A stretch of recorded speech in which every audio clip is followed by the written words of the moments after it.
James Crawford collapsed on the rain-soaked pavement outside his former home, his trembling hands clutching the divorce papers that had shredded his world just hours ago.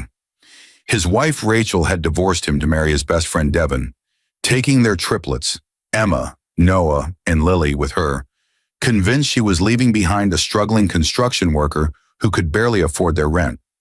But what Rachel didn't know was that beneath James's paint-stained overalls and calloused hands lay a secret $7.5 billion fortune he'd been hiding for 15 years, waiting for the woman who would love him for who he truly was, not what he possessed.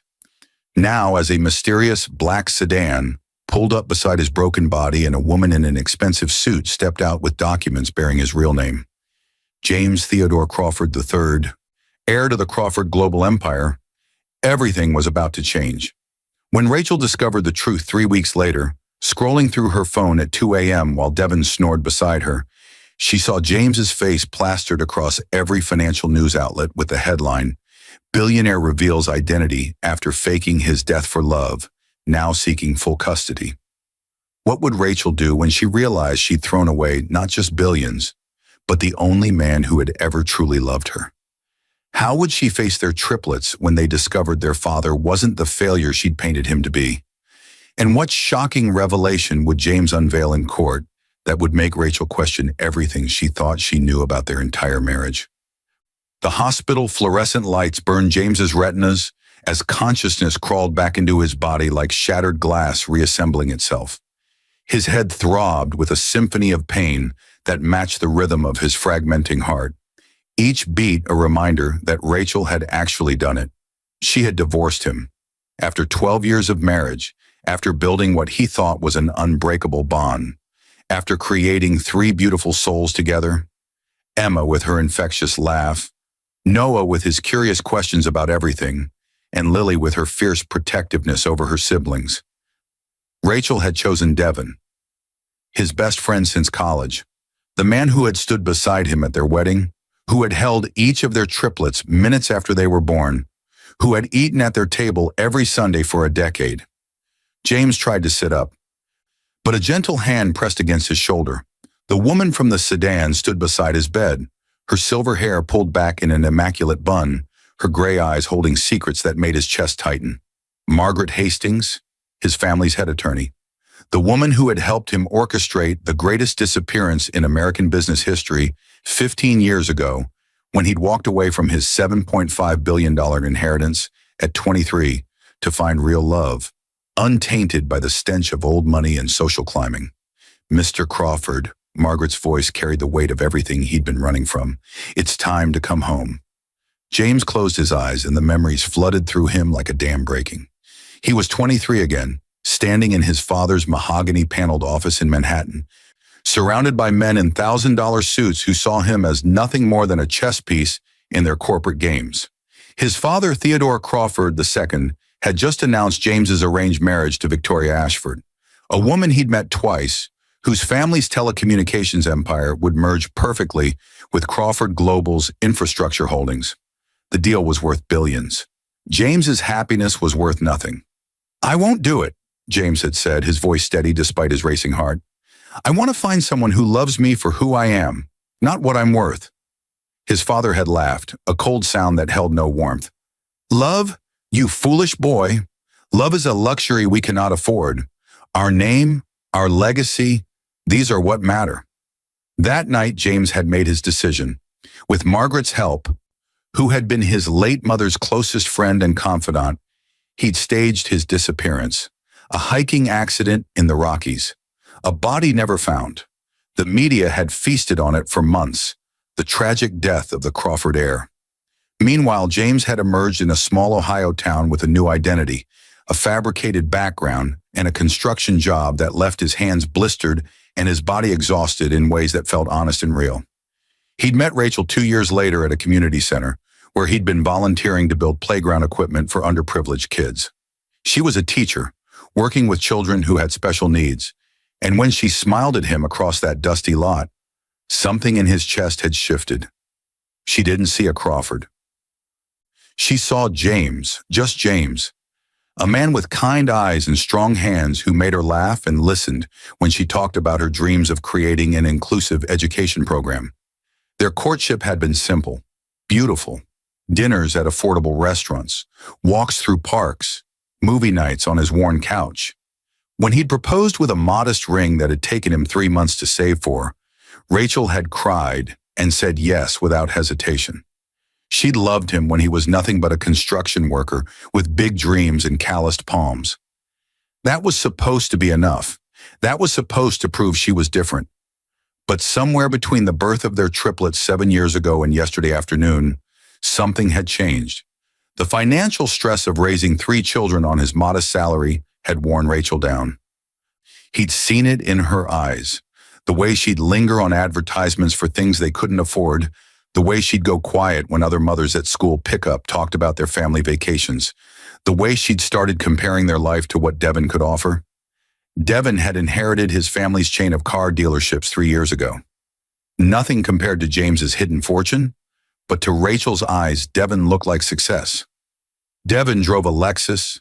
Devin wore designer watches.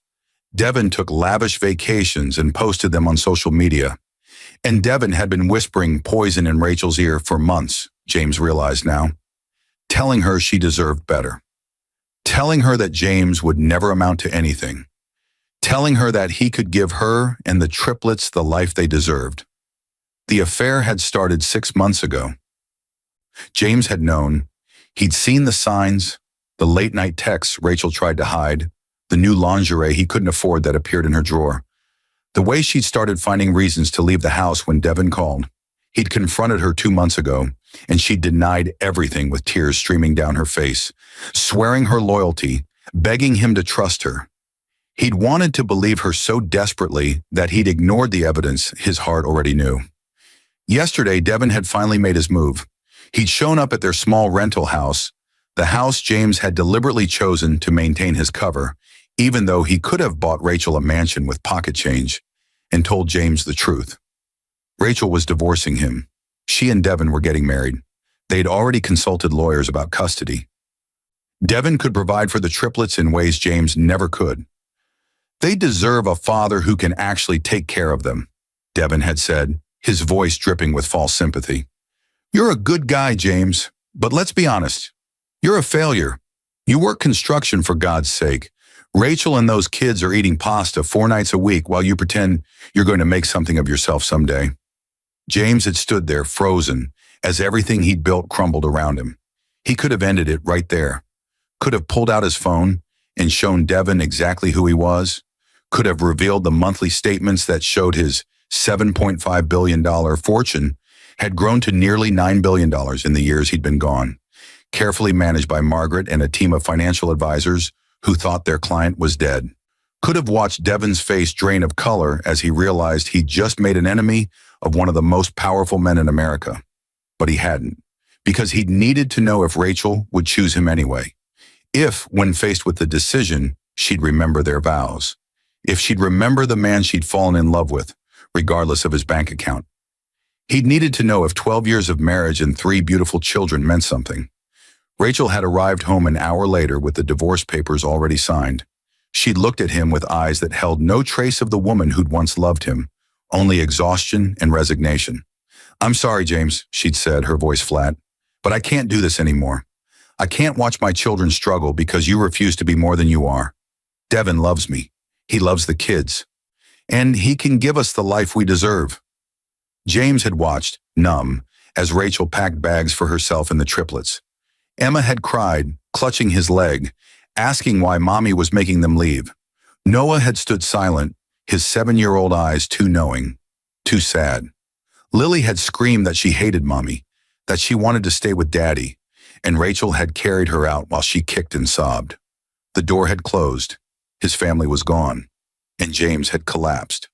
Now in this sterile hospital room, Margaret was offering him back everything he'd run from. The board has been patient, Mr. Crawford, she said softly, but Crawford Global needs its heir. Your father passed away 18 months ago.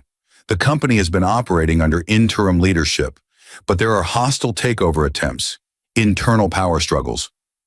If you don't step forward and claim your position, Everything your family built will be lost. James stared at the ceiling, his mind racing. His father was dead. The man who'd tried to force him into a loveless marriage, who'd valued legacy over happiness, was gone. And somehow that hurt more than James expected. They'd never reconciled. Theodore had died thinking his son was long dead, lost to the mountains 15 years ago. James had denied himself even the chance to say goodbye because he'd been so determined to prove a point about love. And for what? To end up here, divorced by a woman who'd thrown him away the moment someone with more money came along? To lose his children because he'd been too stubborn to admit that maybe, just maybe, his father had been right about something. That in this world, money did matter. Whether you wanted it to or not. What about my children? James's voice cracked. What about Emma, Noah, and Lily? Margaret pulled out her tablet, her expression turning sharp and focused. That's why I'm here, Mr. Crawford. The moment you reclaim your identity, you'll have access to resources that make custody battles very, very different. The best family lawyers in the country, private investigators who can document every aspect of your ex-wife's relationship with Mr. Devon, financial analysts who can prove you're more than capable of providing for your children. She paused, meeting his eyes. But more than that, you'll be telling your children the truth, that their father isn't a failure, that he sacrificed everything, his name, his fortune, his family legacy, because he believed in love. That he lived as a working-class man, not because he couldn't be more, but because he wanted to find something real. Don't you think they deserve to know who their father really is? James thought of his triplets, of Emma's laugh, Noah's questions, Lily's fierce loyalty. He'd wanted to give them a normal childhood, free from the burden of being Crawford heirs. He'd wanted them to grow up knowing the value of hard work, of honest living, of relationships built on genuine connection rather than social obligation. But in protecting them from his world, had he failed to protect them in theirs? Tell me what I need to do, James said, his voice stronger now. Margaret smiled, and it was the first genuine warmth he'd seen from her in 15 years. First, we get you out of this hospital. Then we hold a press conference that will shake the financial world to its core. And then, Mr. Crawford, we go to war. The press conference was scheduled for 3 days later, which gave Margaret's team exactly 72 hours to transform James Crawford, the construction worker, back into James Theodore Crawford III, heir to a $9 billion fortune. They'd set up operations in a penthouse suite at the Meridian Hotel, the most expensive property in the city, and James felt like an actor being prepared for the role of his life, except this role was supposedly who he'd been born to be. A stylist named Veronica descended on him with scissors and products, taming his shaggy hair into something sleek and professional. A tailor took measurements with practiced efficiency, promising suits that would project power and confidence. Margaret's assistant, a sharp young woman named Claire, briefed him on 15 years of Crawford Global Developments, mergers, acquisitions, and boardroom politics he'd missed while playing pretend in Ohio. But it was the moments alone, staring out the floor-to-ceiling windows at a city that suddenly felt both familiar and alien, when James questioned everything. He pulled out his phone and scrolled through photos of his triplets. Emma's gap-toothed smile on her first day of second grade. Noah concentrating fiercely on a Lego creation that had taken him weeks. Lily covered in mud after soccer practice, holding up a trophy with pride. Rachel was in some of these photos back when she'd still looked at him with something resembling love. He'd taken these children to public parks and free museum days. He'd taught them to find joy in simple things, catching fireflies on summer nights, making pancakes on Saturday mornings, reading stories until they fell asleep. Would they hate him when they learned the truth? Would they feel betrayed, knowing he could have given them more but chose not to? Or would they understand that he'd been trying to give them something money couldn't buy? His phone buzzed, a text from a number he didn't recognize. Saw the news. This is Michael Chen. We worked together on the Morrison project. Just wanted to say congratulations on whatever's happening and that you were the best foreman I ever worked with. You treated everyone with respect, no matter what. Don't forget that, whatever comes next. James stared at the message, his throat tight. Michael was a young laborer he'd mentored 2 years ago, teaching him carpentry skills and helping him study for his contractor's license. James had recommended him for a supervisory position last year. These were the relationships he'd built in his hidden life. Real, earned, meaningful. How did they balance against the birthright he was about to reclaim? Mr. Crawford, Claire appeared in the doorway, her expression sympathetic. There's something you should see. She handed him a tablet showing a social media post from Rachel's account, published 3 hours ago.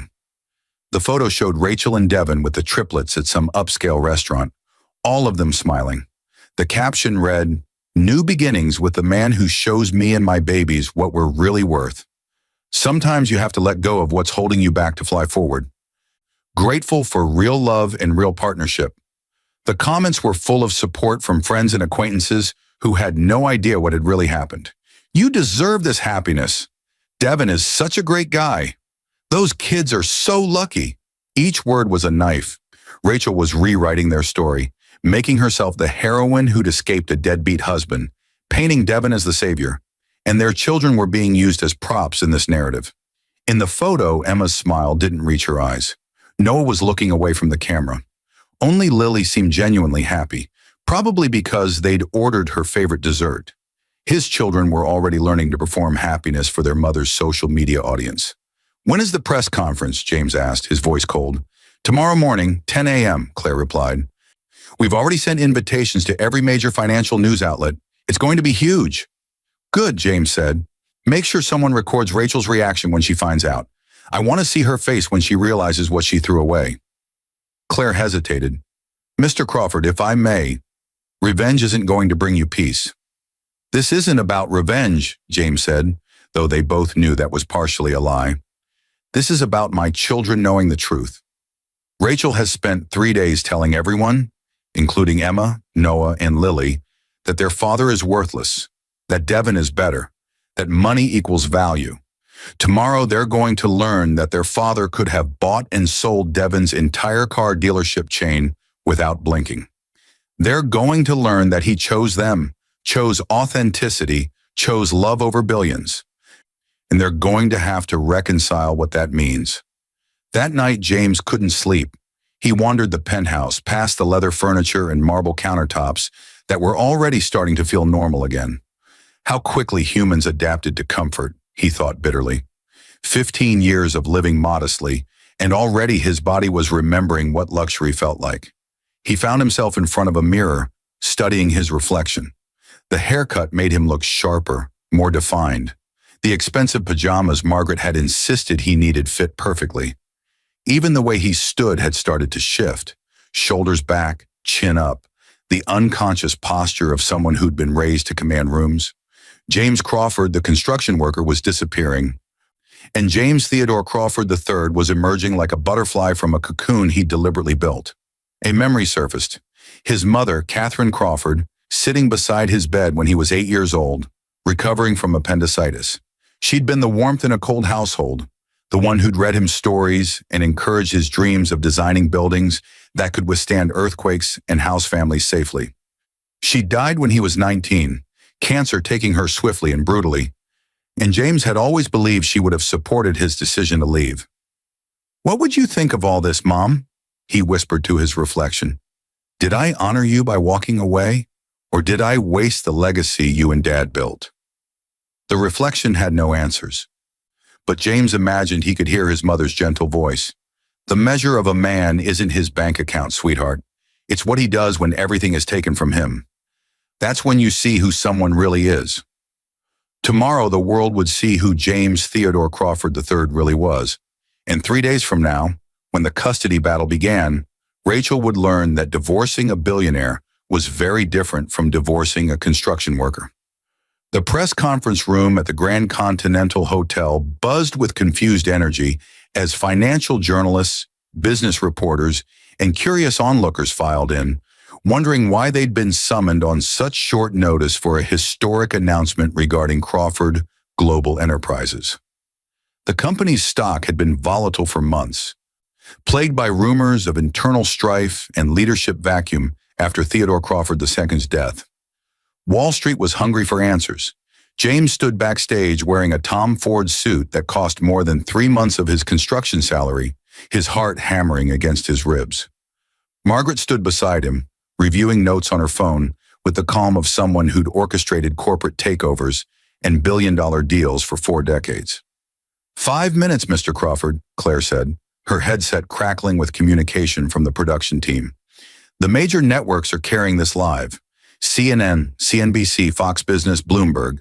Your story is already trending on social media based on the teasers we released. Those teasers had been deliberately cryptic. The Crawford heir lives, a 15-year secret revealed. The speculation had been wild. Some theorized James had been in witness protection. Others suggested he'd been in a coma. A few conspiracy theorists had proposed everything from alien abduction to a secret government mission. None of them had guessed the truth. Has anyone contacted Rachel yet? James asked, knowing the answer would be no. Margaret's team had been meticulous about timing. Her phone has been ringing for the past hour, Margaret said with a slight smile. Friends sending her the news alerts, asking if she knows anything. According to our surveillance team, she's been ignoring calls and texts, probably thinking it's some kind of scam or mistaken identity. Devin left for work at his dealership at 8 a.m. The triplets are at school. James had insisted on that detail. Whatever happened today, he didn't want his children finding out via social media or playground gossip. Margaret had already arranged for a child psychologist to be on standby, someone who specialized in helping children process complex family revelations. After the press conference, before Rachel could spin the narrative, James would go to the school and tell Emma, Noah, and Lily the truth himself. 2 minutes, Claire said. Margaret placed a hand on James's shoulder, her gray eyes intense. Once you walk through that door, everything changes. Your privacy ends. Your life becomes public property. The Crawford name comes with expectations, obligations, and a level of scrutiny most people can't imagine. Are you absolutely certain this is what you want? James thought about his children's faces in that restaurant photo. About Rachel's caption celebrating her new beginning with Devin. About 15 years of living authentically, only to be discarded the moment someone shinier came along. About his mother's voice telling him that character is revealed in crisis. I want my children back, James said simply. I want them to know who their father is, and I want the resources to fight for them. Everything else is secondary. Margaret nodded, satisfied. Then let's remind the world that the Crawford legacy isn't dead. It was just sleeping. The stage lights were blinding as James walked to the podium, camera flashes erupting like fireworks. He could hear the confused murmurs rippling through the crowd. Nobody here recognized him, which was exactly the point. He'd been so successfully erased from public consciousness that even seasoned financial reporters who'd covered the Crawford family for years had no idea what Theodore Crawford II's son looked like as a grown man. Margaret approached a separate microphone, her voice cutting through the noise with authoritative clarity. Ladies and gentlemen, thank you for coming on such short notice. 15 years ago, the business world mourned the tragic loss of James Theodore Crawford III, heir to Crawford Global Enterprises, in a hiking accident. Today, I'm here to tell you that those reports were premature. The room erupted.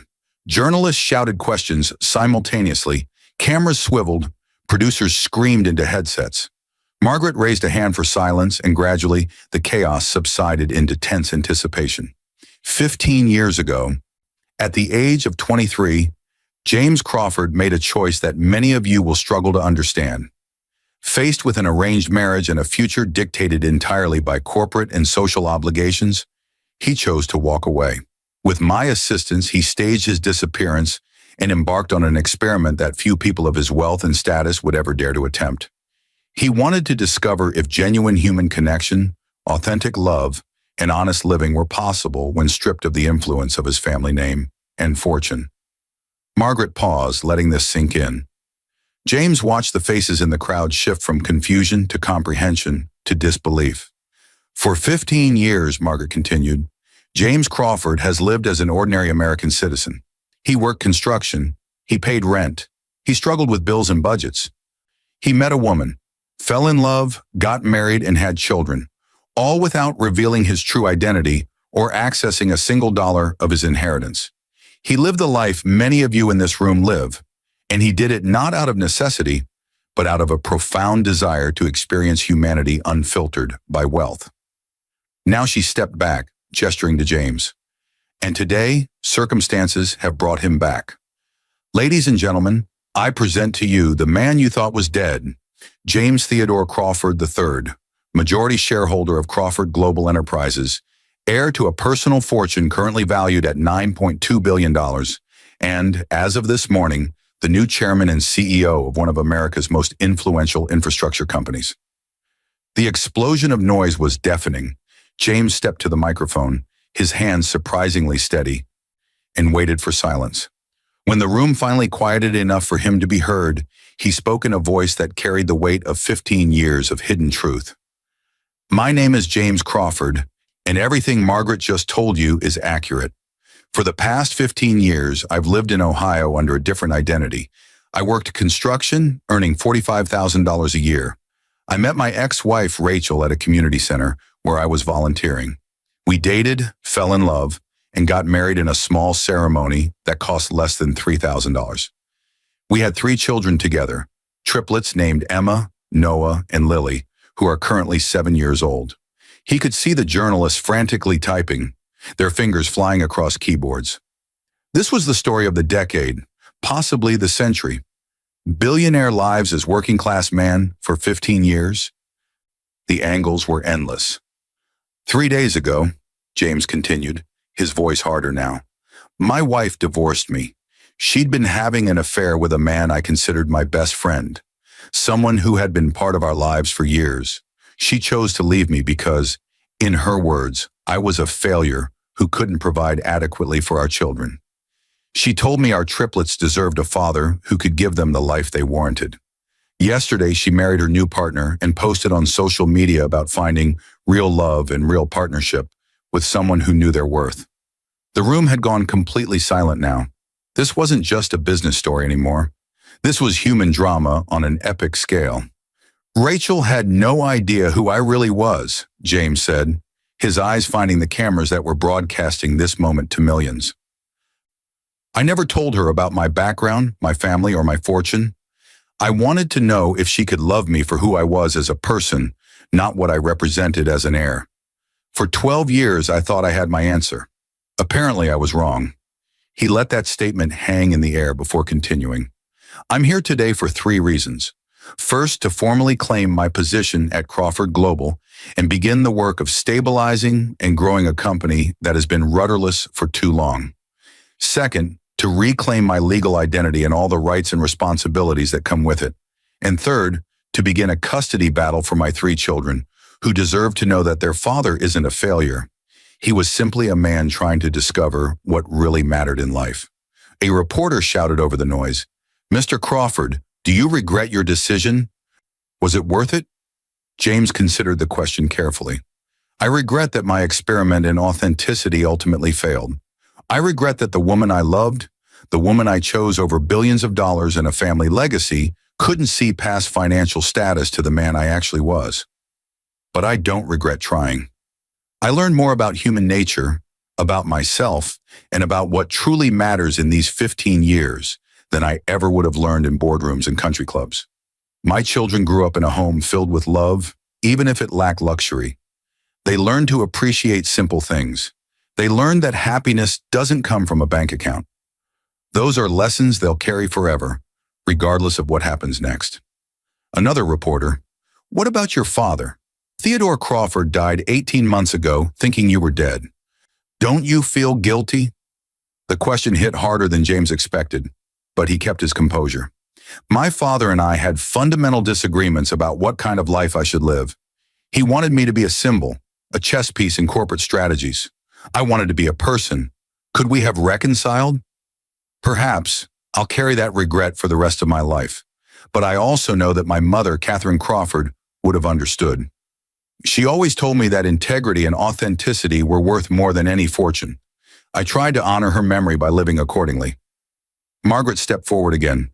We'll be taking questions for the next 20 minutes, but please understand that Mr. Crawford has personal matters to attend to, specifically speaking with his children about this revelation.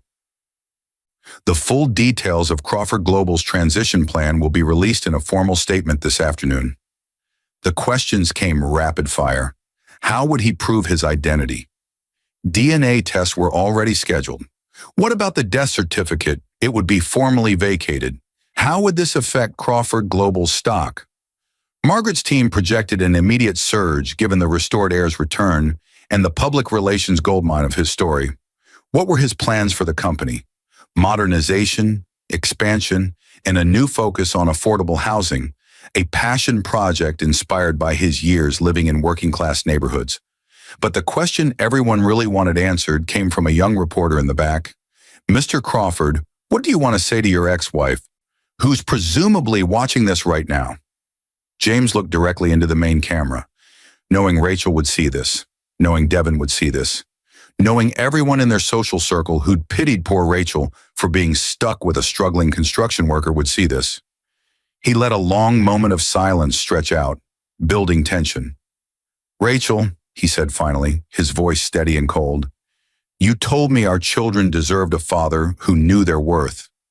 You were absolutely right. They do deserve that father. And now they'll have him, the real him, not the disguise I wore, but the man I've always been. As for you, I spent 15 years and $9 billion trying to find authentic love. I thought I'd found it with you. I was wrong about you, but I wasn't wrong about the goal. Somewhere out there is a woman who would have chosen me even as a construction worker, who would have seen past financial struggles to the person underneath. That's the woman who deserves everything I am and everything I have. You've already made your choice. Now you get to live with it. The room erupted again, journalists sensing the epic nature of what they'd just witnessed. Margaret smoothly ended the press conference and James was ushered backstage through a side exit, leaving behind a room full of reporters already composing the stories that would dominate every news cycle for weeks.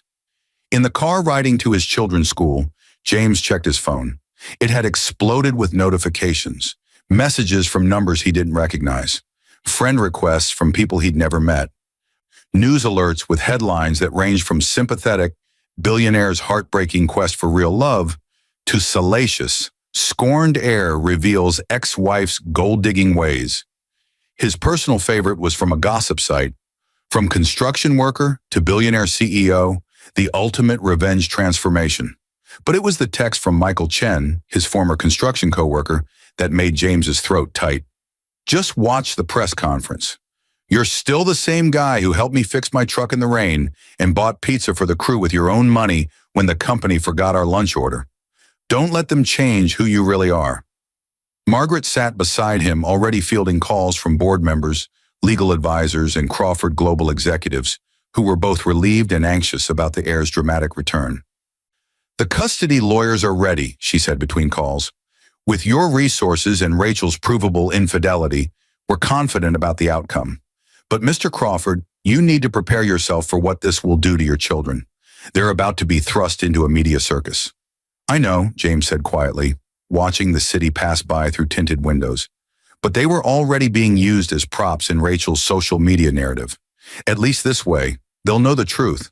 They'll understand that their father didn't abandon them or fail them. He fought for something he believed in, even when that fight cost him everything. The car pulled up to Riverside Elementary School, where Emma, Noah, and Lily were in their second-grade classroom, probably focused on spelling words or math problems, completely unaware that their entire world was about to shift on its axis. James had called ahead, arranging with the principal to pull the triplets from class under the guise of a family emergency. It wasn't exactly a lie. As James walked through the familiar hallways, he'd volunteered here dozens of times helping with book fairs and field day events. Teachers and staff did double takes, some recognizing him from the press conference that was now playing on every television in the teacher's lounge. The whispers followed him like a wake, but he kept his focus on the conference room where Margaret had arranged for the family meeting. The door opened, and his 3 children looked up from the coloring books a kind administrative assistant had provided to keep them occupied. For a moment, they just stared at him, confused by his fancy suit and strange energy. Then Emma's face crumpled, and she launched herself at him, crying, "Daddy, Mommy said we might not see you for a while because of the divorce. I missed you so much." Noah and Lily were right behind her, and James sank to his knees, gathering all 3 into his arms, breathing in the familiar scent of their strawberry shampoo and the faint smell of cafeteria pizza from lunch. This was what mattered. Not the billions, not the company, not the revenge he just unleashed on Rachel and Devin. These three perfect souls who shared his DNA and his heart.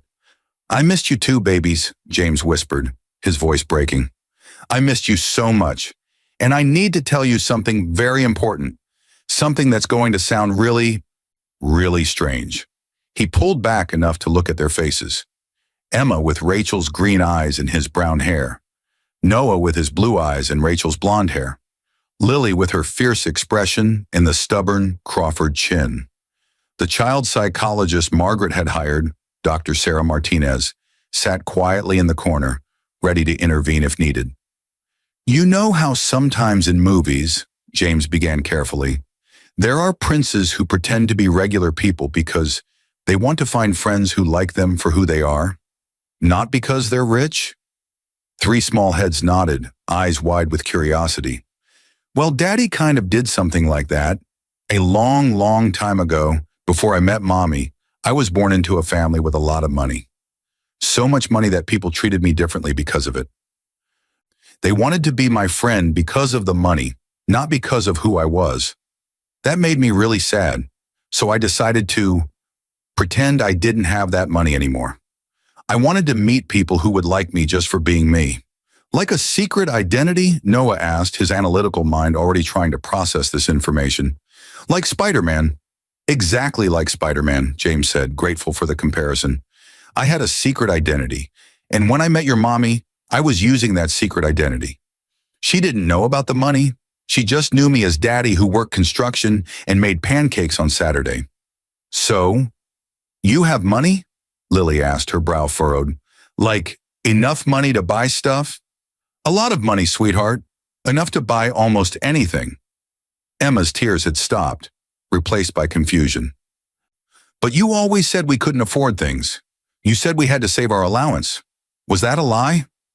This was the hard part, the part that could damage their trust forever if he didn't navigate it carefully. James took a deep breath. "I could have afforded those things, but I wanted you three to learn something important. I wanted you to learn that happiness doesn't come from having lots of stuff.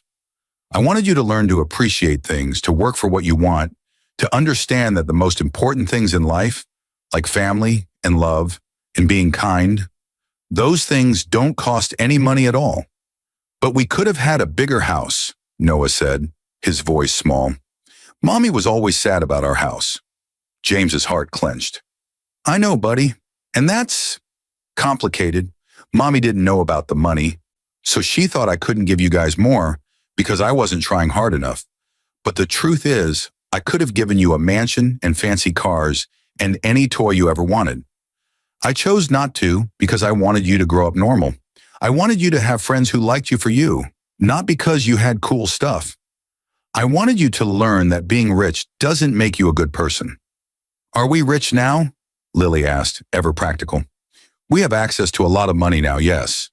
But more importantly, you're going to learn something about your daddy that Mommy didn't know.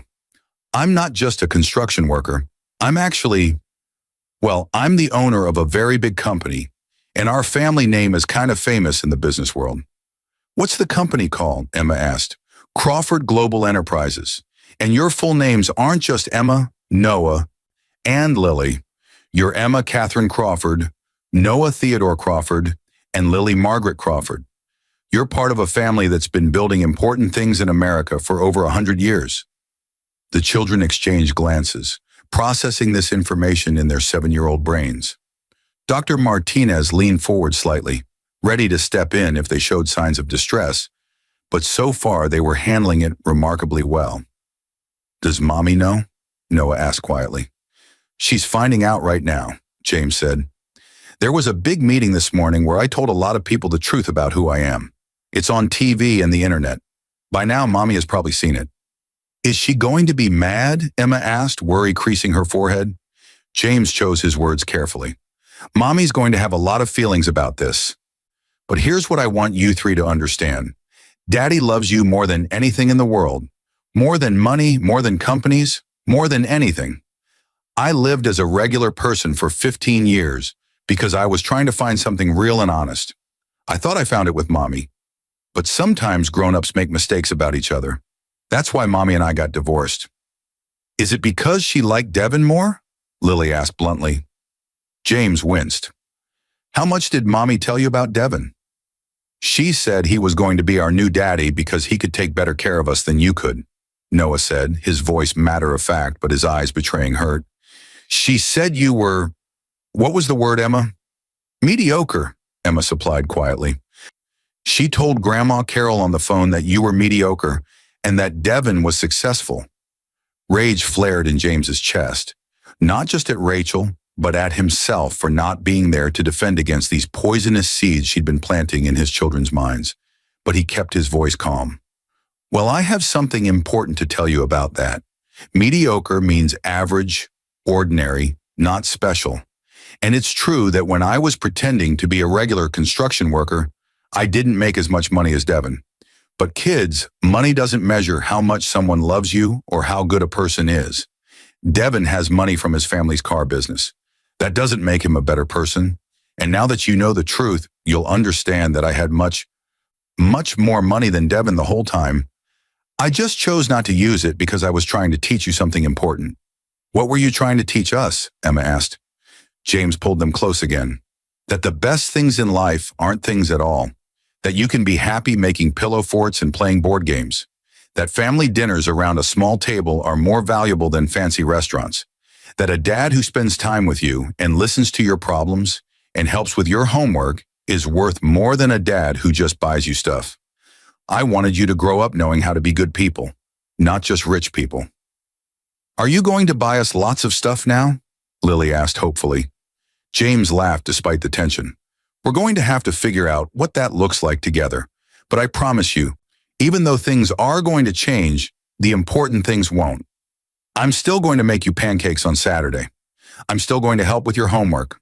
I'm still going to read you stories at bedtime. The only difference is that now you'll know the whole truth about who your daddy is.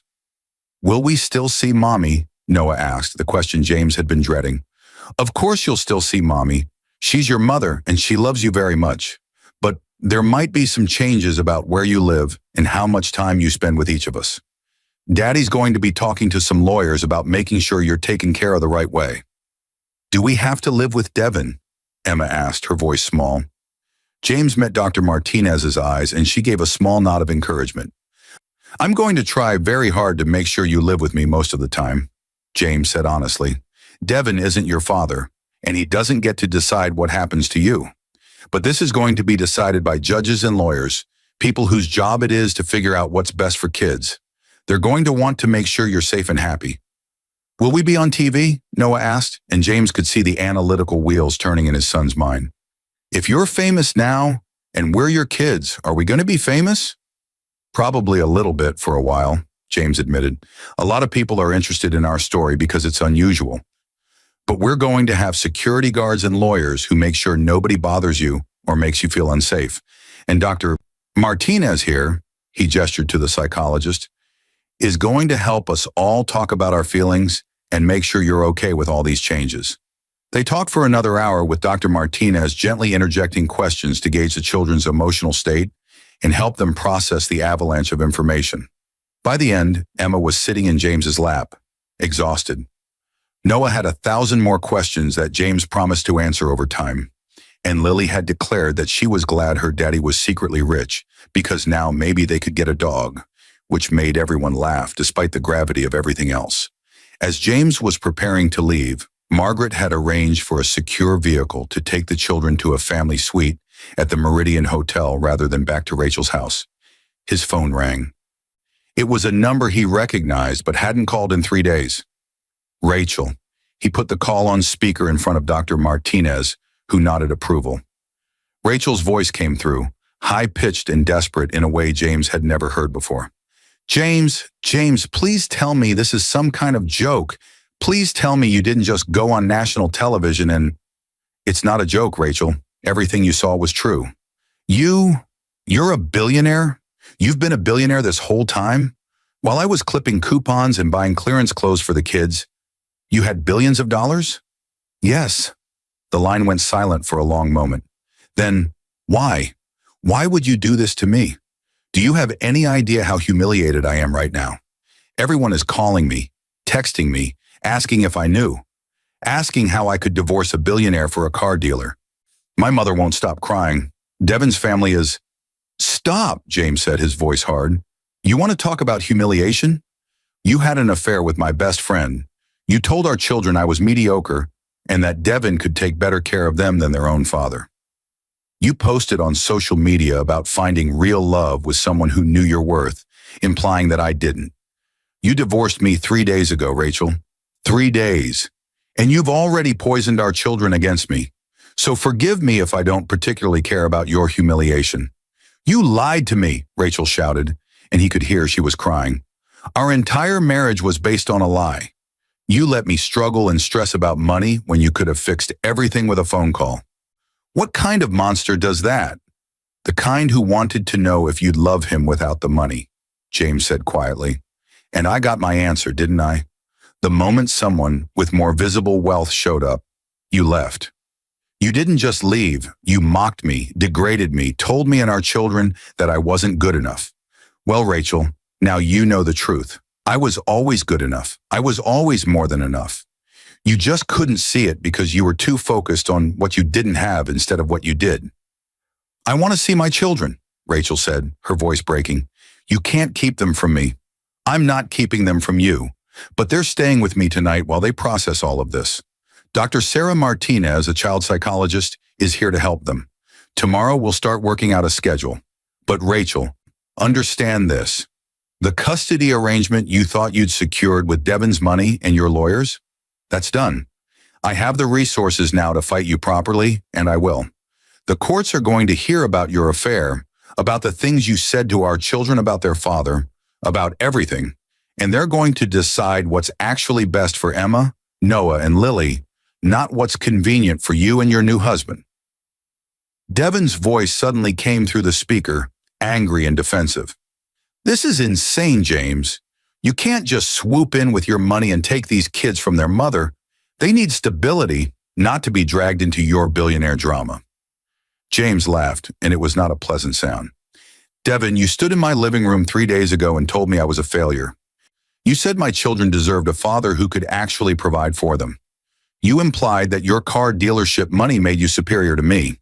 So here's what's going to happen. You're going to step back from my children's lives because you are not their father and you never will be. Rachel made her choice when she married you, and now she gets to live with the consequences. But Emma, Noah, and Lily, they're innocent in all of this, and I will move heaven and earth to make sure they're protected and loved and raised with the values I wanted them to have. Which, by the way, you tried to destroy by teaching them that money equals worth. You're insane, Devon spat. This whole elaborate charade. Living like a poor person for years. You're mentally unstable. That's an interesting accusation from the man who seduced his best friend's wife, James replied coldly. But feel free to make that argument in court. I'm sure the judge will be fascinated by your psychological assessment. In the meantime, stay away from my children unless Rachel has official custody time, which I'm going to ensure is supervised until we can verify that you're not poisoning them against their father any further. He hung up before either of them could respond, his hands shaking slightly with adrenaline. Dr. Martinez gave him an approving nod. That was handled very well, Mr. Crawford. You set clear boundaries while making it clear that the children's well-being is your priority. James looked at his 3 children, who had heard at least part of that conversation. That was Mommy and Devon. They're upset right now, and they're going to be upset for a while. But I want you 3 to know something very important. None of this is your fault. The problems between Mommy and me, the secrets I kept, the choices we both made, none of that has anything to do with you. You are perfect, and you are loved, and we're going to figure this out together. Emma hugged him tightly. I'm glad you told us the truth, Daddy, even if it's weird and confusing. Me too, Princess, James whispered. Me too. The Crawford Global Enterprises headquarters occupied 47 floors of a gleaming tower in downtown Manhattan, and James had forgotten how overwhelming the architecture of power could be. The building had been designed by his great-grandfather in the 1950s and renovated extensively in the early 2000s by his father, and walking through the marble lobby felt like stepping into a cathedral of capitalism. Every surface gleamed. Every employee who passed wore clothes that cost more than James's monthly construction salary used to be, and everyone stopped and stared as he crossed toward the executive elevators. Margaret had prepared the transition meticulously. A board meeting was scheduled for 2 p.m., where James would formally assume the role of chairman and CEO. Legal documents had been filed, identity verifications had been processed, and the corporate lawyers had worked around the clock to ensure that James's return was legally airtight. The stock had indeed surged after the press conference, adding another $400 million to James's personal net worth in a single day as investors celebrated the return of the Crawford heir. But standing in the elevator as it climbed toward the top floor, James felt a disconnect between the man he'd been yesterday and the man he was supposed to become today. His hands still bore calluses from construction work, his body still ached from years of physical labor, and his heart was still raw from Rachel's betrayal and the fear that he might lose his children. The executive floor was exactly as he remembered it from brief visits during his childhood. Floor-to-ceiling windows offering views of Manhattan that made the city look like a toy model. Conference rooms with glass walls and technology that made million-dollar deals feel effortless. Offices that spoke of power and influence accumulated over generations. His father's office, now his office, occupied the corner with the best view, looking out over Central Park to the north and the Hudson River to the west. Margaret was waiting inside, along with Robert Harrison, Crawford Global's CFO, and Patricia Chen, the interim CEO who'd been holding the company together during the leadership vacuum. Both looked at James with a mixture of curiosity and assessment, trying to reconcile the legendary heir with the man in front of them who'd spent 15 years framing houses. "Mr. Crawford," Patricia said, extending her hand. She was in her late 50s, with steel gray hair and the confident bearing of someone who'd fought her way to the top of a male-dominated industry. "Welcome home. Your father would be, well, I'm not sure what he'd be, honestly. Furious? Proud? Probably both." James shook her hand, appreciating the directness.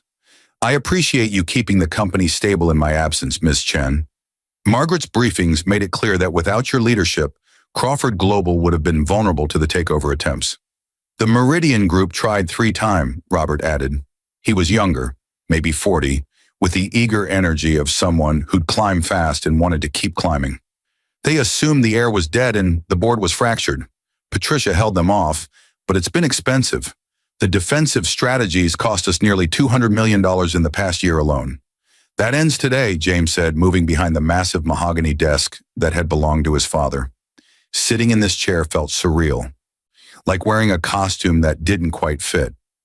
"As of this afternoon, I want a full accounting of all ongoing projects, partnerships, acquisitions, and potential vulnerabilities. I've been away from the corporate world for 15 years, which means I have a lot of catching up to do. But I'm not interested in simply maintaining the status quo. Crawford Global needs to evolve."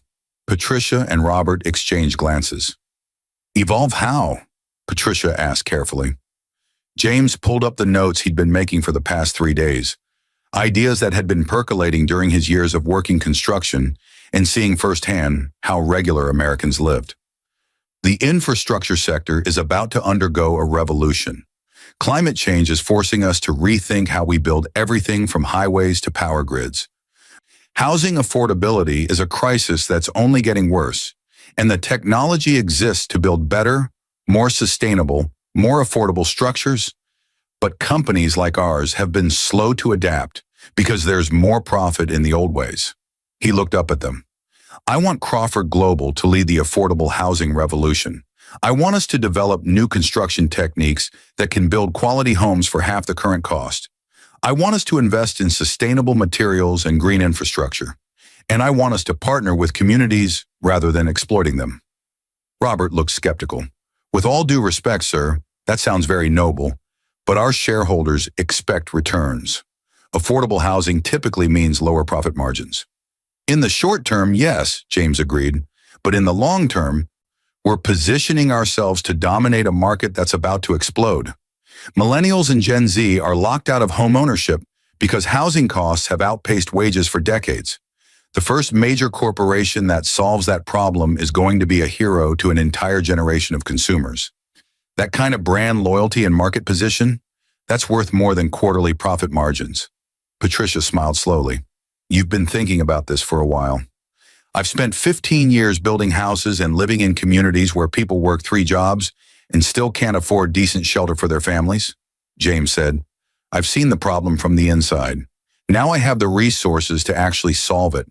That's not just good business, it's the right thing to do. The board meeting started at 2 p.m. sharp, and James walked into the conference room to face 17 men and women who represented some of the most powerful families and investment firms in America. Many of them had known his father, some had known his grandfather. All of them had opinions about the prodigal heir who'd staged his own death and abandoned his responsibilities.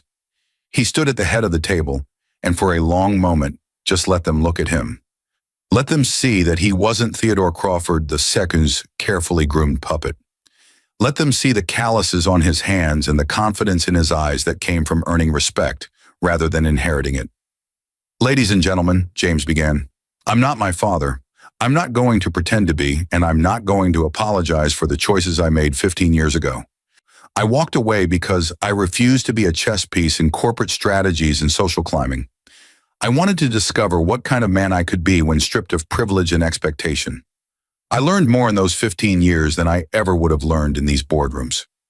One of the older board members, Marcus Wellington, interrupted. That's a lovely speech, young man, but frankly, we don't care about your personal journey. Crawford Global has been rudderless for 18 months. We've lost market share. Our stock was volatile, and you show up after playing working class hero for 15 years and expect us to just hand you control? James smiled, and it was the smile of someone who'd been expecting this challenge. Mr. Wellington, you and my father went to Yale together. You were appointed to this board 40 years ago as a favor to your family's investment in our telecommunications division. In that time, you've opposed every major innovation this company has attempted, from our expansion into renewable energy infrastructure to our partnerships with tech companies for smart city development. You represent old money and old thinking, and frankly, you're exactly the kind of obstacle Crawford Global needs to remove if we're going to remain relevant in the 21st century. The room went dead silent. Margaret, sitting to James's right, had a tiny smile playing at her lips. Wellington's face turned red. How dare you? I dare because I'm the majority shareholder, James said calmly. I control 51% of Crawford Global's stock through the family trust that was established by my great-grandfather. That means I can remove any board member I choose. I can restructure this entire operation, and I can implement whatever strategic vision I believe is correct. Now we can do this the easy way, with everyone working together to move this company forward. Or we can do it the hard way, with me systematically replacing everyone who stands in the way of progress. Your choice. Another board member, Sandra Liu, spoke up. She was younger, maybe 50, and James remembered Margaret mentioning she'd been appointed 3 years ago to diversify the board. Mr. Crawford, what exactly is your strategic vision? What do you plan to do with Crawford Global? James outlined his plan for the next hour. The shift toward affordable housing, the investment in sustainable materials, the partnerships with community organizations, the new training programs for construction workers. He showed them market research he'd had Margaret's team compile, demonstrating the massive untapped demand for quality affordable housing. He presented financial models showing that while profit margins would be lower initially, the volume and brand positioning would ultimately generate greater returns. By the end of his presentation, half the board looked intrigued. A quarter looked skeptical but open to discussion, and the remaining quarter, Wellington among them, looked furious. This is social work, not business, Wellington protested. Your father built this company on profitable government contracts and luxury developments. You're proposing we become some kind of nonprofit housing charity. No, James corrected. I'm proposing we become the company that solves one of America's biggest problems while generating sustainable profit and building brand loyalty with the next 2 generations of consumers. That's not charity, that's smart business. But if you can't see that, Mr. Wellington, then perhaps it's time you considered retirement. The vote to approve James as chairman and CEO was 15-2. Wellington and one of his allies voted against, but they were soundly outnumbered. As the meeting adjourned, several board members approached James to discuss the affordable housing initiative in more detail, their business instincts overriding their initial skepticism. Margaret pulled him aside as the room cleared. "That was a masterful performance. Your father would have been proud, even if he'd never admit it." "My father would have hated everything I just proposed," James said wearily. "He believed business existed to maximize profit for shareholders. Period. I'm proposing something messier, that business can and should serve a social purpose while still being profitable." "Your mother would have loved it," Margaret said softly, and James felt that familiar ache. Catherine Crawford had been a passionate advocate for affordable housing and urban development in her lifetime, serving on nonprofit boards and pushing her husband to consider the social impact of their business decisions. She'd lost most of those arguments, but her influence had shaped James in ways his father never understood. James's phone buzzed. A text from Claire. "News alert. Rachel and Devin gave interview to local TV station. It's not good." He pulled up the video on his tablet. There was Rachel sitting in what looked like Devin's expensive living room, makeup perfect, expression carefully composed into something between victim and wronged woman. Devin sat beside her, his arm around her shoulders in a gesture of support that made James's jaw clench. The interviewer asked Rachel about her reaction to discovering her ex-husband's true identity. Rachel dabbed at her eyes with a tissue. Real tears or practiced performance, James couldn't tell, and spoke in a trembling voice. "I feel so betrayed," Rachel said. "James and I were married for 12 years. We had 3 beautiful children together, and the entire time he was lying to me about who he was. I thought we were partners, struggling together to build a life for our family. I thought we were equals. But apparently he was running some kind of social experiment, using me as a test subject to see if I'd love him without his money. That's not..." James started to object to the empty room, but the interview continued. "I made sacrifices," Rachel said, her voice gaining strength. "I worked as a teacher at an underfunded school because we needed my income. I clipped coupons. I bought secondhand clothes for our children. I skipped meals sometimes to make sure they had enough. And all the while, my husband had $9 billion and was just watching me struggle. What kind of person does that to someone they claim to love?" Devin jumped in, his voice full of righteous indignation. "It's psychological abuse, honestly. Rachel has been traumatized by this revelation. To discover that the man you trusted, the father of your children, was essentially playing pretend with your entire life? That's cruel. And now James is using his money to try to take the kids away from Rachel, punishing her for leaving him. It's a classic case of a wealthy, powerful man using his resources to control and manipulate." The interviewer turned to Rachel. "James claimed in his press conference that you divorced him because you thought he was a failure, that you had an affair with Devin because he could provide better for the children. How do you respond to those allegations?" Rachel's expression hardened slightly. "James is rewriting history to make himself look like a victim. The truth is, our marriage had problems long before Devin and I grew close. James was distant, uncommunicative. He seemed content to let our family struggle financially while he pursued some kind of philosophical experiment about authentic living. I tried to make it work, but eventually I had to accept that I deserved a partner who was honest with me and who prioritized our children's well-being over his personal ideology." The video ended, and James sat back, feeling sick. Rachel had just positioned herself as the victim of his deception, completely reframing the narrative. She'd made his quest for authentic love sound like a manipulative game. She'd turned his financial restraint into abuse, and she'd whitewashed her affair with Devin as the natural result of James's emotional unavailability. "She's good," Margaret said, having watched over his shoulder. "She's reframing the entire story in a way that makes you look like the villain. This is going to complicate the custody case." James looked at the view from his father's office, his office now over Central Park. Somewhere in the city, his children were with a nanny Margaret had hired, probably watching cartoons and trying to process everything that had happened. They'd seen him on TV. They'd heard him called a billionaire. They'd been told their entire life was changing. Set up a counter interview, James said quietly. I want to tell my side of the story, but I want to do it right. Not defensive, not attacking Rachel. I want to explain my philosophy, my choices, and most importantly, I want to talk about what kind of father I want to be for my children going forward. Margaret nodded. I'll reach out to the networks. They're all clamoring for an exclusive with you. And Margaret? James turned to face her. I want to establish a trust fund for Emma, Noah, and Lily, something that will give them financial security but requires them to demonstrate work ethic and character before they can access the bulk of it. I don't want my children to grow up as lazy trust fund kids. I want them to understand the value of work, the satisfaction of earning things, the importance of using wealth responsibly.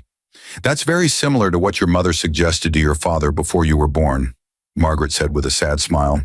He rejected the idea, said Crawford heirs needed to learn to handle money from childhood.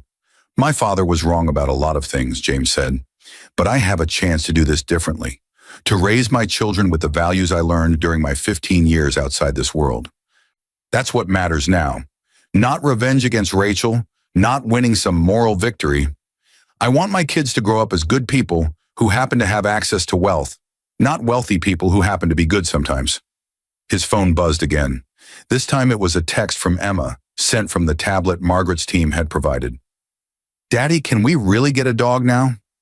Despite everything, the board meeting, Rachel's interview, the complicated custody battle looming, James smiled. His daughter was focused on what mattered to a 7-year-old, the possibility of finally getting the puppy she'd begged for since she was 4. Yes, princess, he texted back. We can get a dog. The biggest, fluffiest dog you want. Within seconds, his phone exploded with excited messages from all 3 triplets, discussing dog breeds and names and whether they could get 2 dogs instead of 1.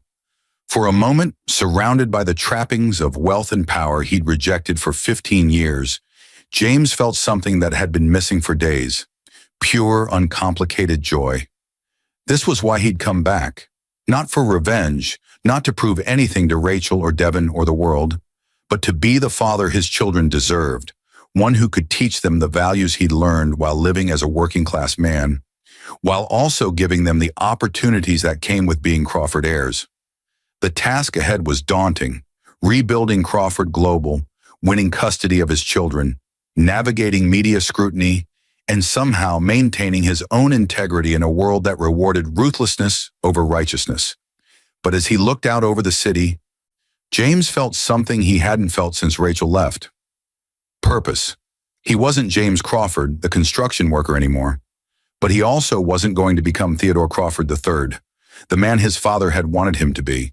He was going to forge something new, a synthesis of the lessons learned from both worlds, building a life that honored both his mother's compassion and his father's ambition, proving that wealth and values weren't mutually exclusive. The custody hearing was set for 3 weeks after James's dramatic return to public life, which gave both sides time to prepare their cases and gave the media time to turn the Crawford divorce into the most watched family court drama in recent memory. Margaret had assembled a legal team that looked like the Avengers of family law, specialists in high-net-worth divorces, custody battles involving infidelity, and media management in high-profile cases. Rachel had lawyered up too, hiring Melissa Warren, an attorney known for representing wronged spouses of wealthy men. The narrative Warren was building was clear from her statements to the press. James Crawford had perpetrated a massive fraud on Rachel, denying her informed consent about who she was actually marrying, and now he was using his vast wealth to punish her for leaving him. But in the 3 weeks before the hearing, James had been busy. He'd moved into a sprawling penthouse apartment on the Upper East Side, not because he needed the space, but because he needed rooms for each of his children, decorated according to their individual interests. Emma's room was filled with books and art supplies. Noah's room had a telescope by the window and a wall dedicated to maps and science posters. Lily's room featured sports equipment and a collection of superhero merchandise. And yes, they'd gotten a dog, a golden retriever puppy named Maxwell, who bounded through the apartment bringing chaos and joy in equal measure. James had also been methodical about documenting his relationship with his children. Every evening, regardless of how exhausted he was from Crawford Global business, He had video calls with the triplets when they were with Rachel, helping with homework and reading bedtime stories. On his custody days, Rachel had grudgingly agreed to a temporary joint custody arrangement while awaiting the hearing. He took them to museums, parks, and restaurants, but also made sure to maintain their old routines. Saturday pancakes, Sunday movie nights, evening walks around the neighborhood. He'd also enrolled them in sessions with Dr. Martinez, who was helping them process the massive changes in their lives. According to her reports, the children were adapting remarkably well. They were excited about their new rooms, thrilled about Maxwell, and enjoying the novelty of having access to resources they'd never had before. But they also missed the simplicity of their old life, and they were confused by the tension between their parents. The most heartbreaking detail in Dr. Martinez's reports was that all three children felt guilty about being happy with the new circumstances, as if enjoying their bigger rooms and the puppy meant they were betraying their mother. Rachel, according to the children, had been crying a lot and making comments about how daddy's money is changing everything, and how they needed to remember who really loves you, not just who can buy you things. James had wanted to immediately file for full custody based on that emotional manipulation, but Margaret had counseled patience. Let Rachel dig her own hole, she'd advised. Document everything, but don't escalate. The judge is going to see through her tactics if she keeps this up. The interview James had done with 60 Minutes had aired 2 weeks after his revelation, and it had shifted public opinion significantly. He'd sat down with the interviewer, not in his Crawford Global office or penthouse apartment, but in a modest rental space similar to where he'd lived with Rachel, a deliberate choice to ground his story. "I know how this looks," James had said to the camera. "Billionaire pretends to be poor, marries unsuspecting woman, watches her struggle. It sounds cruel when you phrase it that way, but that's not what happened, or at least that's not what I intended." The interviewer had pressed him. "Then what did you intend, Mr. Crawford?" James had thought carefully before answering. "I wanted to know if love could exist without the corruption of wealth. I grew up in a world where every relationship was transactional. People were friends with me because of my last name. Women dated me because of my family's money. Business partners wanted access to my connections. Everything was contaminated by wealth. So at 23, I made what seemed like a rational decision. I'd remove the wealth from the equation and see what remained." "But you didn't just remove yourself from wealth," the interviewer had pointed out. "You married Rachel under false pretenses. She thought she was marrying a construction worker. She made life decisions based on that assumption." "I know," James had said, and his remorse had been genuine. "And I understand why Rachel feels betrayed. If I could go back and do it differently, I don't know. Maybe I would have told her the truth earlier. Maybe I would have revealed my identity after a few years, once I was confident in her love. But I also know that the moment I told her, everything would have changed. She would have started seeing me as James Crawford, the billionaire, instead of James the man. And I didn't want that. I wanted her to love me for who I was, not what I had." "And when she chose to divorce you?" the interviewer had asked. "When she chose Devin Walters, a man with visible wealth over you, the man she thought had no wealth. What did that tell you?" James's expression had been pained. "It told me that my experiment failed, that maybe my father was right, that in the real world, love and money are inextricably linked, that people judge worthiness by financial status whether they admit it or not." Rachel looked at our struggling life and concluded I wasn't enough. She looked at Devin's success and saw a better future. I can't entirely blame her for that. Raising 3 children on my construction salary was hard. She was stressed. She was tired. And Devin offered her an easier path. "But you could have made it easier at any time," the interviewer had pressed. "You could have accessed your wealth, given your family a better life, relieved Rachel's stress. Instead, you watched her struggle. Some people are calling that abusive." And maybe they're right, James had admitted, and this moment of vulnerability had been what shifted public opinion. Maybe in my determination to test the authenticity of our relationship, I caused unnecessary suffering. That's something I have to live with. But I want to be clear, I never denied my children necessities. They had food, clothing, health care, education. We lived modestly, but we weren't in poverty. I wanted them to learn values that I believed were important: appreciation, work ethic, the joy of simple things. Maybe I was wrong. Maybe I should have given them access to wealth earlier. But my intentions were never to harm them or Rachel. I was trying to give them something I never had, a normal childhood. The interview had been watched by 15 million people and sparked countless think pieces about wealth, authenticity, and the ethics of James's social experiment. Opinion was divided. Some people sympathized with him, seeing his quest as a romantic, if misguided attempt to find genuine love. Others saw him as a manipulative rich person who'd used his wife and children as lab rats in a psychological experiment. But the most important audience was the family court judge who would decide custody of Emma Noe and Lily. And as James sat in the courtroom on the day of the hearing, watching Judge Sandra Morrison review the mountains of documentation both sides had submitted, he felt the weight of everything depending on this moment. Rachel sat across the aisle with Devin beside her, both dressed conservatively and projecting an image of stable, loving partnership. Rachel's lawyer, Melissa Warren, had built their case on several pillars. James's deception constituted fraud and emotional abuse. His extreme wealth would expose the children to danger and corrupt their values. His years of absence from the corporate world suggested instability and poor judgment, and his sudden reemergence was traumatizing the children. James's legal team, led by Margaret and a brilliant family lawyer named Thomas Reed, had their own pillars. Rachel's infidelity demonstrated moral unfitness. Her emotional manipulation of the children was documented through therapy notes.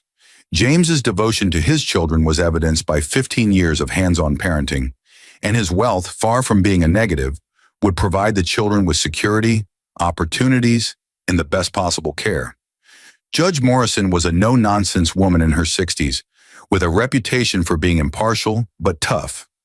She'd reviewed all the submissions, interviewed Dr. Martinez, and even briefly spoken with the children in her chambers, with both parents' lawyers present, but not the parents themselves, to minimize pressure on the kids. This is one of the most unusual custody cases I've encountered in 30 years on the bench, Judge Morrison began. We have a father who staged his own death, lived under an assumed identity, married without revealing his true background, and has now returned to claim both his fortune and his children. We have a mother who engaged in an extramarital affair, filed for divorce, and is now arguing that her ex-husband's wealth and deception make him an unfit parent. And caught in the middle are 3 7-year-old children who, by all accounts, love both their parents and are confused by the adult dramas surrounding them. She looked at both parties. Let me be clear about something. I don't care about your wealth, Mr. Crawford. I don't care about your fame or your company or your social experiment. I care about what's best for Emma, Noah, and Lily. Similarly, Ms. Collins. She used Rachel's maiden name, as Rachel had reverted to it after the divorce. I don't care about your feelings of betrayal or your new marriage. I care about your capacity to parent effectively and put your children's needs ahead of your own emotions. The hearing proceeded with testimonies from both sides. Devin took the stand and described his relationship with the children, emphasizing how he'd been a stable presence in their lives and could provide them with consistency. Under cross-examination, Thomas Reed got Devin to admit that his relationship with Rachel had begun while she was still married, and that he'd made disparaging comments about James in front of the children before anyone knew James's true identity. Rachel testified about her years of sacrifice, her stress over finances, and her sense of betrayal upon discovering James's deception. She painted a picture of a man who was essentially a stranger. She'd never really known who James Crawford was, and therefore couldn't trust him to be a good father now. Melissa Warren questioned whether someone capable of maintaining such an elaborate deception for 15 years could be emotionally stable or honest. But then came the children's testimonies, delivered via video recordings of their sessions with Judge Morrison. The judge had asked simple, straightforward questions. Do you feel safe with your father? Do you feel safe with your mother? What do you like about time with each parent? What worries you about each parent? Emma, with her thoughtful nature, had said, I love Mommy, but she cries a lot now and says things about Daddy that make me confused. Daddy seems happier now. He still makes pancakes and helps with my homework, just like before, but he doesn't seem as stressed. I like our new apartment and Maxwell, but I miss our old house sometimes because it felt cozier. Noah, analytical as always, had observed, "I think Daddy kept a secret because he was trying to solve a problem, like a science experiment. I understand that, even though it seems like it didn't work. Mommy's mad at Daddy, which makes sense, but sometimes she asks us questions about whether we like Daddy's money and whether we think money is important, and I don't know how to answer because I think she wants me to say money doesn't matter, but I also like having a bigger room and better toys. It's confusing."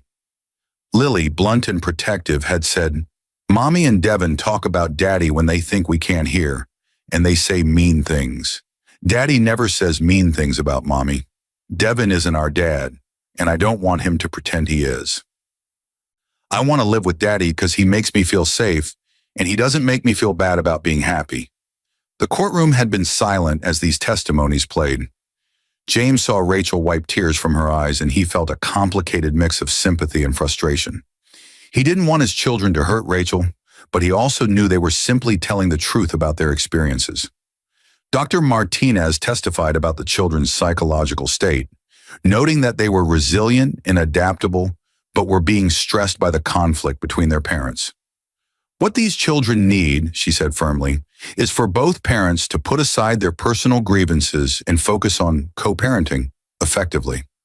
Emma, Noah, and Lily don't need their parents to be friends, but they need their parents to stop using them as weapons or sympathy cards in their adult drama." The final testimony came from James himself. Thomas Reed walked him through his decision to leave his old life, his years with Rachel, and his current intentions.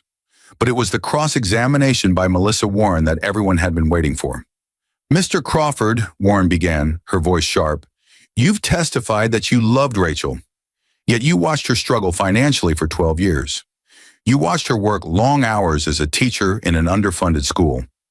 You watched her clip coupons and worry about bills, all while you had access to $9 billion. How was that love?" James took a breath. "I understand how it looks, but our financial situation, while modest, was never desperate. Rachel had wanted to be a teacher from the beginning. It wasn't something I forced her into. Our children had everything they needed, and I believed, perhaps wrongly, that the values we were instilling through modest living were worth more than material comfort. But you didn't give Rachel a choice," Warren pressed. "You didn't say, 'I have money, but I believe we should live modestly.' You lied by omission, letting her believe you were a construction worker who couldn't afford more. That's not a values decision. That's manipulation." "You're right," James said quietly, and the admission seemed to surprise Warren. "I didn't give Rachel informed consent about who she was marrying. I justified it by telling myself I needed to test whether our love was real. But looking back, I see how that violated her autonomy.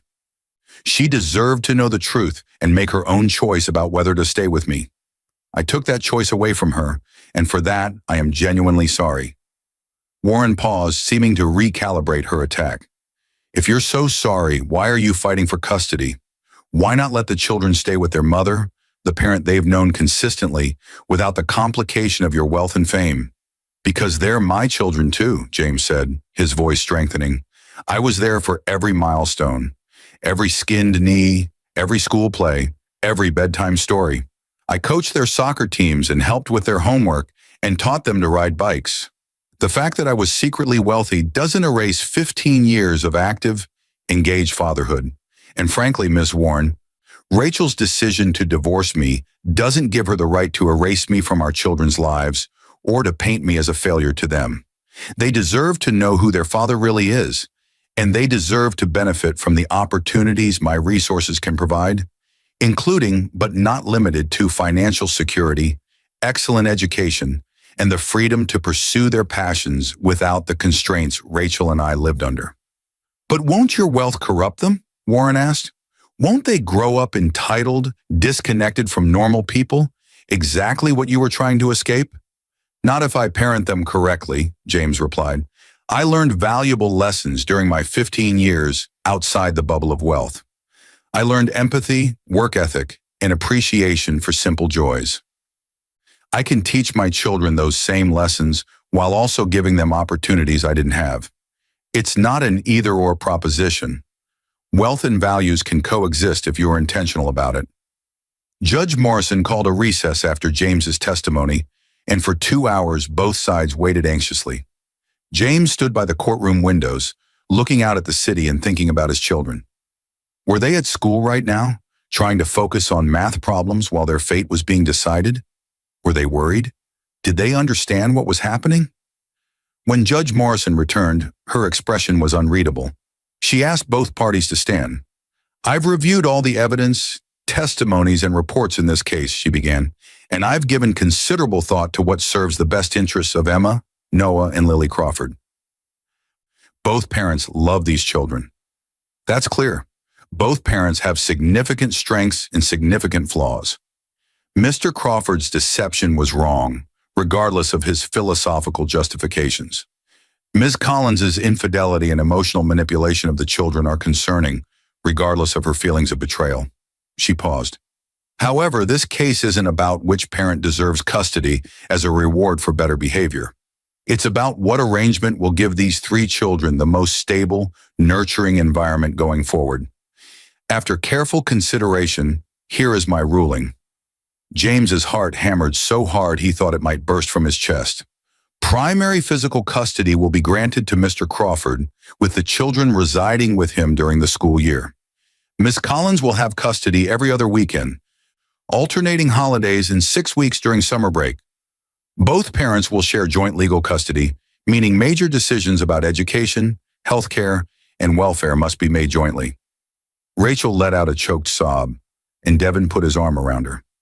James felt dizzy with relief and something else, a kind of hollow victory. He'd won, but at what cost to his children's relationship with their mother? "I'm making this decision for several reasons," Judge Morrison continued. "First, Mr. Crawford has demonstrated consistent, hands-on parenting for the children's entire lives. Second, his resources provide stability and opportunities that serve the children's best interests. Third, the therapy reports indicate the children feel emotionally safer with their father, as he has not involved them in adult conflicts. Fourth, Ms. Collins's living situation with Mr. Walters, a man with no legal relationship to the children, but who is attempting to assume a parental role, creates confusion that is not in the children's best interest at this time." She looked directly at Rachel. "Ms. Collins, I want to be clear. This is not a punishment. You are not a bad mother, but you have work to do. The comments you've made to your children about their father, the ways you've sought sympathy from them about adult issues, the subtle pressure you've placed on them to choose sides, these are harmful and they need to stop. I'm ordering you to engage in co-parenting therapy with Mr. Crawford to learn how to communicate effectively about the children without using them as messengers or emotional support." Then she turned to James. "Mr. Crawford, you have greater custody, but that comes with responsibilities. These children need stability and normalcy, not to be thrust into a lifestyle of excessive privilege that disconnects them from the realities most people face. You spoke eloquently about teaching them values alongside providing opportunities. I expect you to follow through on that. Furthermore, you will encourage and support a healthy relationship between the children and their mother. They need Rachel, and you will not poison that relationship regardless of your personal feelings." Finally, she addressed both of them. Emma, Noah, and Lily didn't ask to be born into this complicated situation. They didn't ask for their father to be a secret billionaire or for their parents' marriage to fall apart. But here they are, and they deserve better from both of you.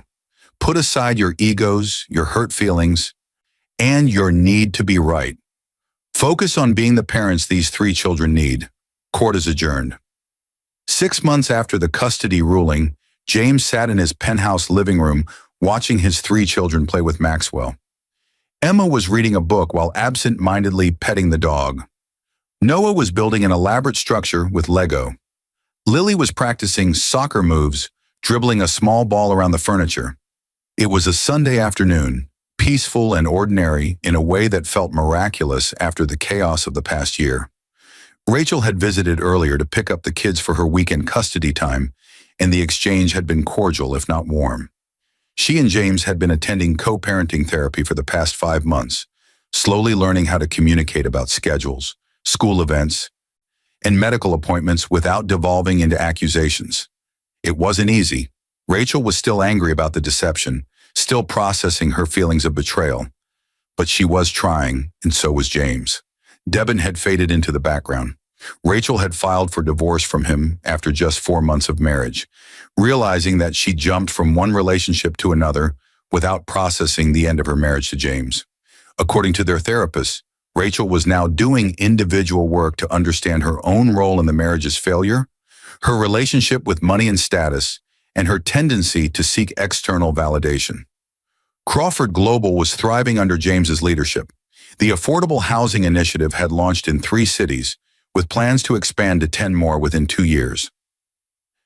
The media had covered the story extensively. Billionaire who lived as working-class man now building quality affordable homes, and the brand positioning had been brilliant. Crawford Global stock had hit record highs, and James had been featured on the cover of Forbes with the headline, "The Billionaire Who Lived Like Us." But more important than any of that, James had found a kind of peace. He'd integrated the 2 parts of his identity, the man who valued authenticity and simple joys, and the man who had responsibilities to a family legacy and the power to make meaningful change. He still made pancakes for his children on Saturdays. He still helped with homework every evening, but now he could also take them to Broadway shows, enroll them in the best schools, and set up educational trusts that would ensure they'd never struggle financially. Emma, Noah, and Lily were adjusting remarkably well. They'd made friends at their new school, a private institution that emphasized character development alongside academic excellence. They still saw their mother regularly, and while things were sometimes awkward, the children were resilient. Dr. Martinez had noted in her latest report that all 3 were processing the changes in healthy ways, helped by consistent routines, honest communication, and the security of knowing both parents loved them. James had also started dating again, cautiously. He'd met a woman named Victoria, ironically the same name as the woman his father had tried to force him to marry, who ran a nonprofit focused on urban development. She knew exactly who he was from the beginning, but she seemed more interested in his ideas about affordable housing than his bank account. They'd been seeing each other for 2 months, taking things slowly, both of them wary after previous relationship failures. James had no idea if it would work out, but at least this time, everything was honest from the start.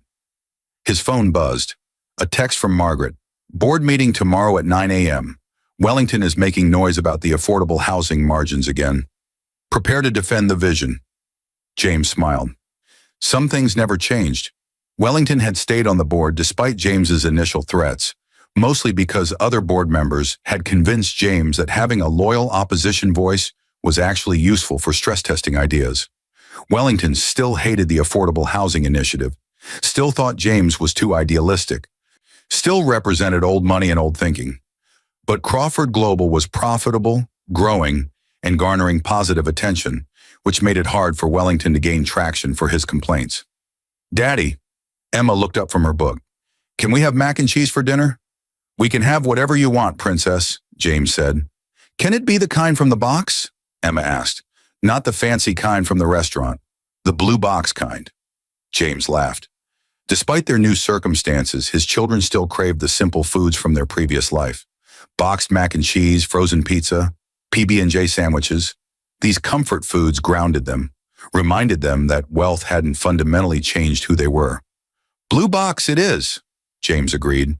Lily looked up from her soccer ball. "And after dinner, can we watch a movie? Like we used to on Sundays?" "Absolutely. What movie?" "Something old," Noah suggested. "From when you were a kid." James thought about that. When he was a kid, he lived in a Manhattan mansion with staff and private screening rooms. His childhood had been full of privilege, but empty of the warmth his children enjoyed. He'd had every toy, every game, every advantage money could buy, but he'd never had what his children had now. Parents who were present, involved, genuinely interested in their lives beyond their social utility. "How about we watch The Sandlot?" James suggested. "It's about kids playing baseball in the summer. It reminds me of the games we used to watch together." The children agreed enthusiastically, and as James headed to the kitchen to prepare their requested blue box mac and cheese, he reflected on the strange journey that had brought him here. He'd given up his identity to find authentic love. He'd found it, or thought he had, only to have it crumble when tested. He'd reclaimed his identity, fought for his children, and rebuilt his life in a new configuration that honored both worlds he'd inhabited. Had it been worth it? The pain, the deception, the complicated fallout? James still wasn't entirely sure. Rachel had been genuinely hurt by his choices. His children had been caught in the middle of adult conflicts they shouldn't have had to navigate. His father had died without knowing his son was alive. Those were real costs, real casualties of his social experiment. But he'd also learned truths that most people of his wealth and status never discovered. He'd learned what it felt like to earn every dollar, to work with his hands, to be judged on his character rather than his name. He'd learned that money didn't equal worth, that simple joys could be more satisfying than expensive pleasures, that authentic connections were possible if you were willing to be vulnerable. And most importantly, he learned how to be a real father, present, engaged, focused on values rather than appearances. Now he had the challenge of teaching those lessons to his children while also giving them access to opportunities that came with wealth. It was a delicate balance, one he wouldn't always get right, but he was trying, consciously and deliberately, to raise Emma, Noah, and Lily to be good humans who happened to have money, rather than rich kids who might occasionally do good things. As he stirred the noodles and listened to his children laugh in the living room, Maxwell barking excitedly, James felt something he'd been chasing for 15 years: contentment. Not the desperate quest for authentic love that had driven him to abandon his identity. Not the hollow satisfaction of wealth and power, but something simpler and more durable. The knowledge that he was living with integrity, parenting with intention, and building a life that honored both the man he'd chosen to become and the legacy he'd been born to inherit. His phone buzzed again. This time it was a news alert. Rachel Collins speaks out. I'm learning to co-parent with a billionaire. James clicked on it and read the interview Rachel had given to a parenting magazine.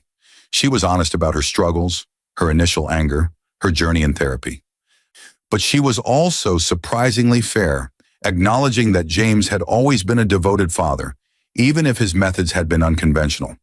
I still think what James did was wrong, Rachel was quoted as saying, but I'm learning that people are complicated. He wasn't trying to hurt me. He was trying to solve a problem he saw with how wealth corrupts relationships. He just didn't fully consider how his solution would impact the people around him. We're working on rebuilding trust, not as spouses, but as co-parents. Our children deserve better than to be caught in the middle of our conflicts. The interview ended with Rachel saying something that surprised James. If I'm honest, I learned something from this whole experience too.